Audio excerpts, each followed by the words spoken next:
Hello everybody, I'm Pat Sherwood. Welcome inside the CrossFit Update Studios. We're continuing the road to regionals, and today I'm joined by Christy Adkins. She has been to the games 6 times, didn't qualify last year, but she is bent to do it again this year. Christy, thanks for joining us. Thanks for having me. 6 times, I talked to a lot of people on the show here, and you're one of those just veterans that's been around forever. I don't get to say 6 games appearances to too many people.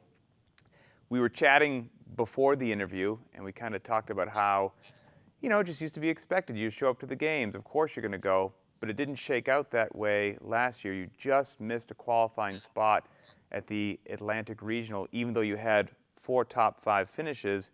A handstand walk and a snatch event really hurt you. How did what happened at regionals affect your last year of progression for where you are now? Well, my performance at regionals actually has given me a lot of confidence through this year of training. After 6, now 7 years, I'm going into my 8th season. Wow. I'm still in the fight, and I'm still hanging with the best. And that weekend, I made a mistake I missed my second snatch, and so I've been able to use that as a motivator, a really big motivator through this year. That it really was me. It was on me. It was in my hands whether I could have made it or not, and to be able to still be competing at that level and be close enough to miss it by one event or 2 events, then I'm still gunning for another year. And you've been in the game so long, you've done so much training that, we were chatting that it's tough to get big, huge improvements since you've been training for so long. And I really liked an Instagram post you had about a month ago where you said, it's been 2 years, 7 months, 3 weeks, and 2 days since the last time you got a clean PR, and you got it on that day of the post. You cleaned 220 pounds. The last time before that was at the 2013 CrossFit Games was the last time you had a PR in the clean. Yep. How has your training changed? You now have a bunch of years under your belt to learn that you can prepare yourself, shore up some of these holes that you've identified so that you can be ready for the 2016 season. Yeah, I mean, it's evolve or get left behind. And so every year after the games or after regionals, wherever that stage ends for your season, it's about me reevaluating what went right, what went wrong, and who to reach out to for help. I've joked that it takes a village now, so I have a whole team of coaches and treatment providers at this point.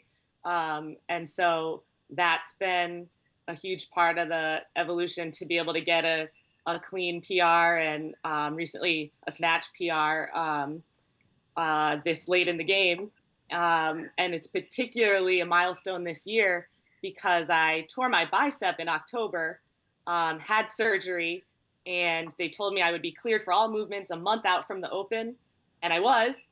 And so, there was a little blip in the road, but it was amazing to be able to still progress. So it's been great. And you're feeling good now? Feeling good. Okay, all right. When we were chatting beforehand as well, you brought up something I thought was really cool and people would enjoy, which is, from your perspective, the evolution that's changed since your very first appearance at the Games back in 2009, where you said it was almost a pastime. How did you view the Games back then and the level of commitment that it took into where we are now in 2016? Well, I was lucky to have grown up with the sport, I'd say.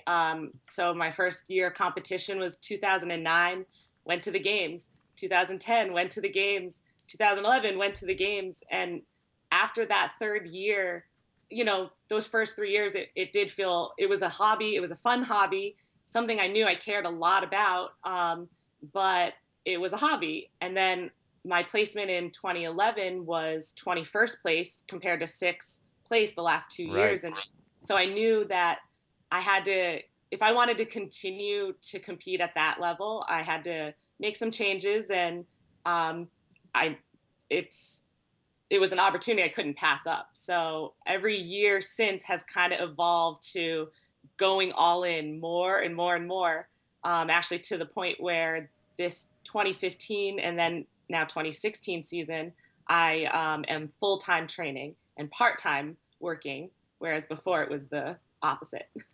That's a huge commitment and shift of major priorities in your life to try to make it back to the CrossFit Games, which it's very true. That's what it takes in 2016.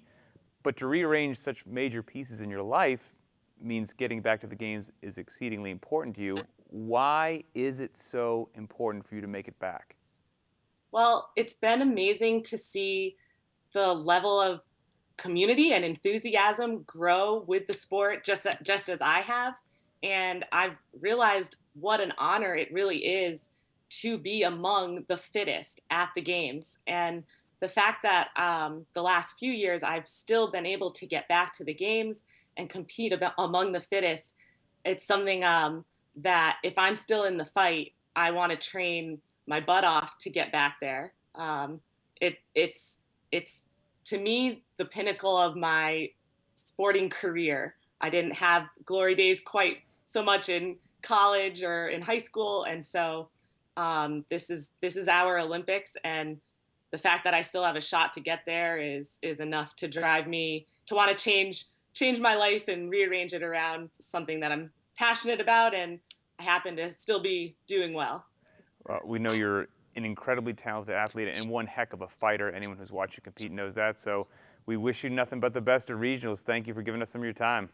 Thanks, Pat. That's Christy Adkins, 6 times Games athlete trying to make it back for time number 7. If you're around, maybe you can pop in and see her throw down a regionals in person. That will be May 20th to the 22nd, the Atlantic Regional in Atlanta, Georgia. If you can't make it, tune into games.crossfit.com.